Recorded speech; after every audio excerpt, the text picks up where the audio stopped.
So if you were alive and watching TV in the late 90s, or really if you've been on the internet at all in the last 20 years, the news from yesterday, it probably stopped you cold. Wednesday, February 11th, 2026, James Beek is gone. It's just a huge, huge blow. He was only 48 years old. 48. That number, it just keeps rattling around in my head. It feels impossible. We're talking about the man whose face, I mean, it defined a whole genre of teen drama. It really did. But as we've been going through this stack of articles and tributes, it's becoming so clear this isn't just a story about a 90s icon passing away. No, not at all. The materials we're looking at today, they paint a much more complex picture. It's a story about a quiet, a brutal medical battle. Right. And it's about a shocking financial reality that I think is going to surprise and probably upset a lot of you listening. And it's about grace. That word just keeps coming up over and over again in the sources. It really does. So our mission for this deep dive isn't to just, read an obituary. We want to understand the man behind the meme, unpack the medical journey he kept private for so long, and really dig into the systemic issues his death has, frankly, exposed. Exactly. We need to talk about the legacy, but we also have to talk about the cost, both physical and financial, of fighting a disease like this. Let's start with the timeline then, because for most of the world, this felt so sudden. But the sources say this had been going on for a while. Right. So while everyone is just processing the tragic ending, the story actually starts way back in the latter half of 2023. Okay. That is when he was diagnosed with stage 3 colorectal cancer. Okay, let's pause on that for a second. Stage 3. We hear these terms, but what does that actually mean, in a practical sense? It's a good question. It's important to be specific. For colorectal cancer, or bowel cancer, stage 3 means the cancer has spread through the colon wall and into nearby lymph nodes. But, and this is key, it hasn't yet spread to distant organs like the liver or lungs. That would be stage 4. So stage 3 is... it's serious, it's advanced, but it's often treated with the intent to cure. So there's hope. But it is a heavy, heavy diagnosis. Incredibly heavy. And what's really heartbreaking is that he kept this completely private for over a year. He didn't go public until November of 2024. That is a long time to carry that, especially when you're a public figure and everyone is watching. Do the sources say why he waited? It seems like it was about processing it, trying to manage the treatment, his family life. I mean, he has 6 children without the whole world chiming in. Right. But when he did talk about it, he was very open about the symptoms he missed. And this is a huge takeaway for anyone listening. Do not ignore your body. What specifically did he ignore? Because I think we all do that. We feel something's off and we just push through it. It was changes in bowel habits, the classic symptom people are just, embarrassed to talk about. He noticed things were different, but he rationalized it. He said in an interview, I thought it was the coffee. The coffee. Yeah. He just assumed it was his diet. He thought, oh, maybe I'm drinking too much coffee, or I need to change what I'm eating. So he stopped drinking coffee, thinking that would fix it. That is such a human reaction.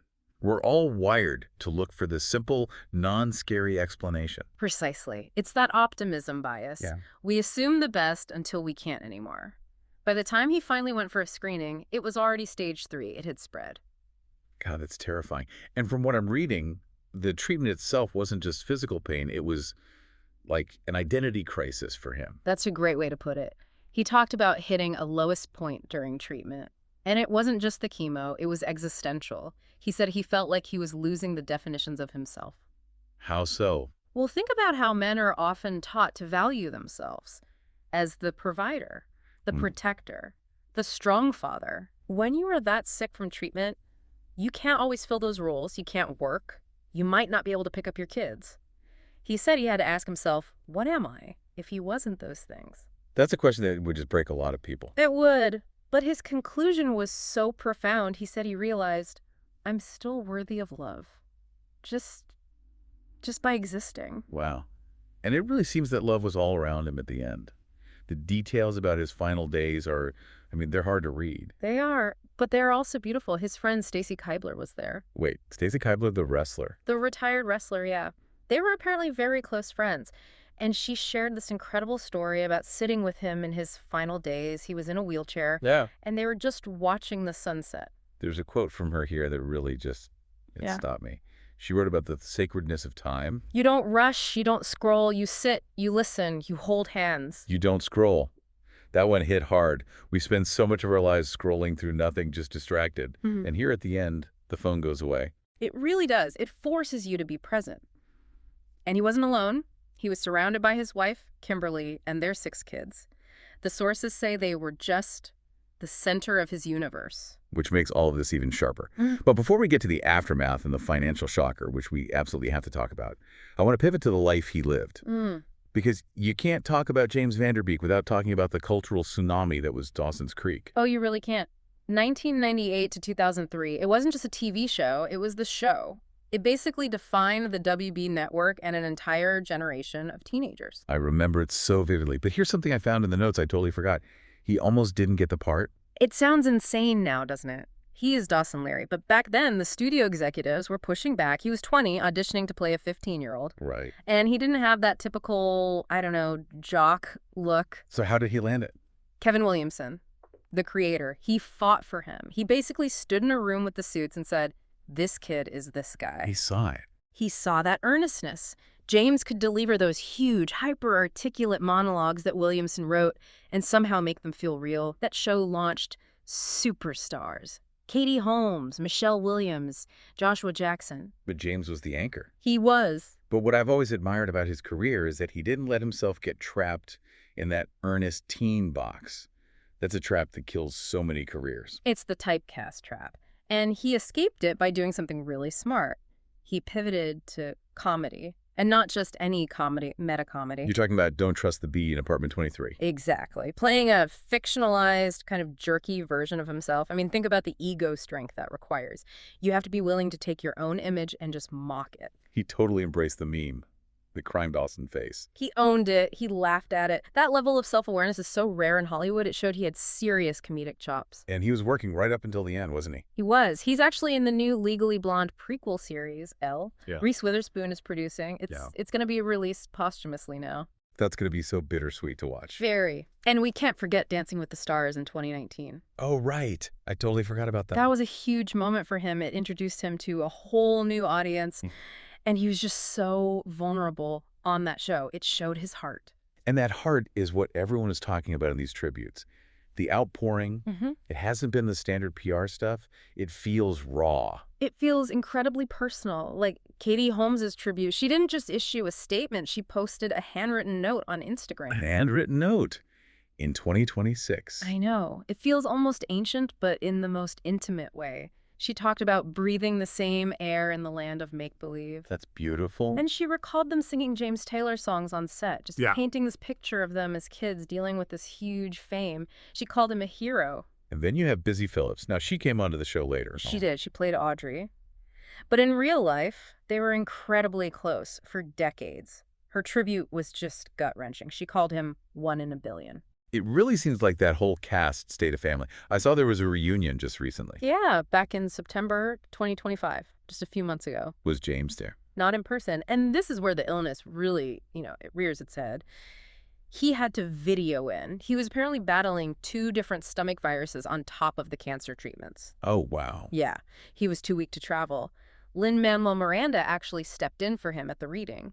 Talk about a pinch hitter. Yeah. But the fact that he still videoed in while dealing with all of that? It just shows how much he wanted to be there. And we have to mention the mom, Mary Margaret Humes. Who played his mom on the show. Right. She called him her gracious warrior. And she said they had spoken just days before he passed. That bond, it lasted over 20 years. It really says a lot about his character. Yeah. You don't keep friends like that for 25 years in Hollywood if you're not a good person. Exactly. And the Dancing with the Stars family is hurting too. Emma Slater, his partner, she called him her big brother. She visited him that Sunday right before he died. Just 3 days before. She mentioned his schoolboy laugh, that even at the end, that laugh was still there. And Alfonso Ribeiro, the host, he's the godfather to James's daughter, Gren. I did not know that. Yeah. And Alfonso described the roller coaster of the illness, those highs where they thought maybe he'd beat it, and then the crushing lows when it came back. That roller coaster metaphor is something so many families dealing with cancer understand. It's the hope that kills you. It is. But speaking of roller coasters, we need to pivot to the part of this that I think is going to shock people the most. Because there's an assumption we all make about celebrities. The assumption being, he's famous, he's been working for 30 years, he must be rich, his family is set for life. Correct. And in this case, that assumption appears to be completely wrong. Walk us through what the sources are saying here, because this is really disturbing. The sources reveal a really stark financial reality that despite the fame, despite everything, the family was left essentially out of funds. Out of funds. Yeah. We're talking about James Beek, the face of the WB. How is that even possible? Well, it's a combination of things. He wasn't working as much, obviously. He had 6 kids to support. And the cost of advanced cancer treatment in America, I mean, it can drain an account faster than anyone realizes. That is terrifying. If James Beek can be drained financially by the medical system, what hope does a regular person have? That's the question a lot of people are asking right now. There's a GoFundMe set up to help his widow and the kids. A GoFundMe for a Hollywood star's family. That's unbelievable. Yes. It's to help them keep their home, pay for education. The kids are between 4 and 15 years old. How's it going? It raised over $1.2 million really quickly, which is wonderful. But the fact that it was necessary at all is the real story here, and it gets even more heartbreaking. What do you mean? The sources mention that before he died, James was quietly selling his personal memorabilia, auctioning off pieces of his own career to pay medical bills. No. He sold the necklace. Not the necklace. The necklace from Dawson's Creek. Huh. The one his character gave to Joey in season 3. It's a piece of television history. He had to sell Dawson's necklace to pay for chemo. That's what it looks like, yes. It sold for $26,628. I don't have words for that. It just feels wrong. Like a violation of his legacy. It didn't sit well with his peers either. Paul Walter Hauser, you'd know him from Cobra Kai, he was really disturbed by it. He said the idea of James selling his memories to survive was unacceptable. So what did he do? He started raising money on Cameo. He raised $14,000 just from fan videos and donated it all. And Zoe Saldana has committed to a recurring monthly donation of $2,500 to the family. It's beautiful to see the community stepping up, but it just exposes how brutal the whole situation is. It's a reminder that tragedy does not care about your IMDb page. Precisely. And I think that duality is going to be a huge part of his legacy now. Explain that. Well, on one hand, you have the cultural icon, the meme, the 90s star. But on the other, he's now a symbol of this brutal struggle against a disease that is hitting younger and younger people. That's a key point. He wasn't just sick, he became an advocate. He did. Once he went public, he was very vocal about the fact that colorectal cancer rates are rising in people under 50, that it's not just an old person's disease. Did he have a specific message he wanted to get out there? He did. He said, if I can save anyone from having to go through this, that's magic. He wanted his suffering to have a purpose for people to get screened. That's magic. That is such a Dawson Leary thing to say in the absolute best way. It really is. And despite all the roles he played, his friends and peers, they all seem to agree on what his most important role actually was. Husband and father. Without a doubt. Chad Michael Murray called him a giant. He said James inspired them to be better men, better fathers. Because at the end of the day, when the cameras were off, he was just a guy trying to raise 6 kids while fighting for his life. Exactly. That's the core of the man. So as we look back on this, James Beek, gone at 48. What's the big takeaway? How do we process this? It's tough. We've lost a generational talent. But I think the takeaway lies in that contrast we've been talking about. You have that beautiful, almost spiritual image from Stacy Keibler. The sunset, the peace, the no scrolling. The sacred time. Right. And sitting right next to that, you have the GoFundMe. You have the selling of the necklace. You have this brutal financial reality. It's a jarring contrast. It is. And it leaves us with a really provocative thought to chew on. We claim to value the culture these artists create. We binge the shows. We make the memes. We feel like we know them. Right. They feel like friends. But the system we live in is so precarious that even the creators of that culture can be financially devastated by a health crisis. It forces us to ask, do we value the art more than the security of the human beings who make it? That's a heavy question to sit with. It really makes you rethink the whole relationship between the fan, the star, and the real world. It does. And on a personal note, if you're listening, please take James's advice. Listen to your body. Don't assume it's just the coffee. Get checked. Absolutely. That's the legacy he wanted. Goodbye, James.